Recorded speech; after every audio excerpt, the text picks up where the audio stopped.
La réduction des heures de service à l'urgence de l'hôpital de Montjoly est entrée en vigueur en fin de semaine. Dorénavant, et pour une durée indéterminée, selon le CIS, l'urgence se fermera à 16 heures plutôt qu'à 20 heures le soir. L'an dernier, une situation semblable s'était prolongée pendant 4 mois, mais cette fois, le syndicat des infirmières craint qu'elle ne perdure pendant 1 an et il se demande même si cette réduction de service pourrait devenir permanente. Lisa-Marie Bélanger. C'est ridicule. Le Centre intégré de santé et de services sociaux du Bas-Saint-Laurent retranche 8 heures de service à l'urgence par semaine. Une décision que digèrent mal les citoyens. Pourquoi on n'aurait pas le droit à avoir ça, nous aussi? Ça n'a pas de sens parce que c'est un point de service essentiel dans le coin. Ça évite beaucoup de troubles à des gens qui ont besoin. Là.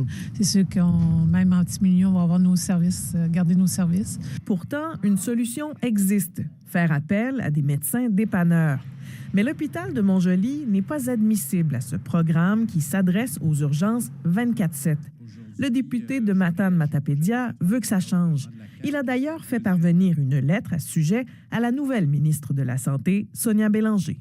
C'est lui demander de nous appuyer pour qu'on consacre des ressources, donc des médecins dépanneurs qui vont venir au cours de la prochaine année, s'assurer qu'on ait le service les fins de semaine jusqu'à 20 heures. Et je compte sur la sensibilité de la ministre, d'autant plus qu'elle est originaire de la Métis.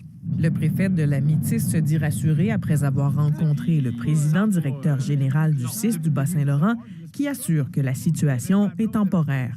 On nous a dit qu'il n'y avait pas de volonté à long terme de couper ces heures-là. Le volume est important. On parle de, je dirais, 12-15 000 visites par année. Donc, je pense que c'est la 4e urgence la plus fréquentée au Bas-Saint-Laurent. Donc, ce volume-là ne pourrait pas tomber sur Rimouski. Ça viendrait engorger encore plus l'urgence de Rimouski. Mais dans l'intervalle, l'équipe du triage pourrait orienter des patients vers l'hôpital de Rimouski dès le début de l'après-midi, les fins de semaine. Nécessairement, donc, clairement, vers 14 heures, plusieurs patients vont être redirigés pour permettre à tout le monde, infirmières et médecins, de terminer le corps de travail à 16 ans.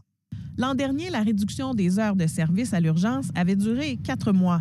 Selon le syndicat des professionnels en soins infirmiers et cardio-respiratoires du Bas-Saint-Laurent, l'horaire modifié pourrait cette fois s'étendre sur près d'1 an, notamment en raison de congés parentaux. Ici Lisa-Marie Bélanger, Radio-Canada, Montjoly.